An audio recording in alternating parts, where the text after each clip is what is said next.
મૈત્રી મુનિ જે છે, મૈત્રી મુનિ વિદુરજીને કથા સંભળાવે કે આ જે હિરણાક્ષનો જન્મ થયો ને એ બ્રહ્માજીના જે 9 પુત્રો ઉત્પન્ન થયા ને એમના વંશજની અંદર કશ્યપ ઋષિ જે હતા, એ કશ્યપ ઋષિ જે હતા એમના દ્વારા જે છે આ એમના પુત્ર તરીકે આ હિરણાક્ષનો જન્મ થાય છે.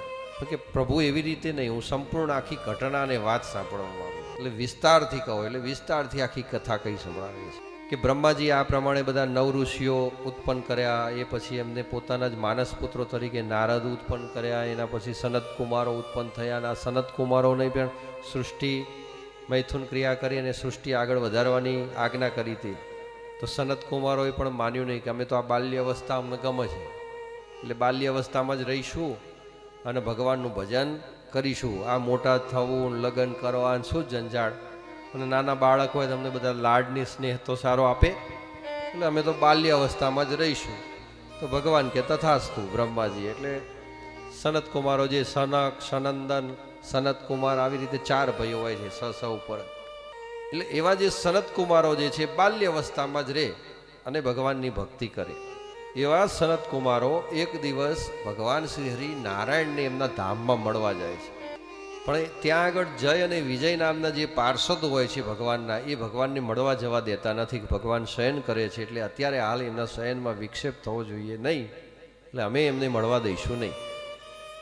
હવે સનત કુમારો અહીંયા પૃથ્વીથી ગણો તો 33 કરોડ યોજન દૂર વૈકુંઠ છે.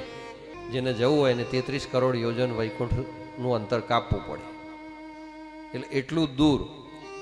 હવે પોતાના તપ લોકમાંથી છેક ત્યાં આગળ આવ્યા અને ત્યાં ભગવાનના દર્શન થયા નહીં, એટલે એમને ગુસ્સો આવે છે કે ભગવાનના ભક્તો થઈ અને તમે આ રીતે અમને ભગવાનના દર્શન કરતા અટકાવો છો. ભગવાને અમને આજ્ઞા આપી છે કે તમે જ્યારે તમારી ઈચ્છા થાય ત્યારે મારા દર્શને આવી શકો છો. આ ભગવાનના શબ્દો છે ને તમે અમને અટકાવો છો. તમે ભગવાનની સેવા કરવાને યોગ્ય નથી, જાઓ તામસ વૃત્તિ પામો અને અસુર તરીકે જન્મ લો. આવો શ્રાપ આપી દીધો. પણ ભગવાનને જ્યારે ખબર પડી કે અહીંયા સનત કુમારો આવે છે, ત્યારે ભગવાન સામેથી ત્યાં આવે છે ને ત્યાં ભગવાનનું પ્રાગટ્ય થાય છે. જ્યાં ચતુર્ભુજ સ્વરૂપ ભગવાનના દર્શન થયા એટલે તરત જ સનત કુમારોનો ક્રોધ સમાઈ જાય છે. ભગવાનને દર્શન કરી એમની સ્તુતિ કરી અને ભગવાનને કહે છે કે હે ભગવાન, તમારા દર્શનની અંદર વિક્ષેપ થયો એટલે તમારા પાર્ષદોને મેં કંઈક શ્રાપ આપી દીધો છે, તમે એનું નિવારણ કરો. ત્યારે ભગવાન સ્વયં એમના મુખેથી એમના પાર્ષદોને કહે છે કે હે પાર્ષદો, આખું જગત જે છે ને એ મને માને છે. હું દેવોનો પણ ઈષ્ટ છું, પણ મારા જો કોઈ ઈષ્ટ હોય તો એ બ્રાહ્મણો છે, અને એ બ્રાહ્મણોનું તમે અપમાન કર્યું. ખરેખર આ હું કદાપી ન ચલવી લઉં, કારણ કે હું સત્ય સંકલ્પી છું. હું એકવાર જે સંકલ્પ લઉં છું અથવા જે બોલું છું એ કાર્ય હું કરું છું.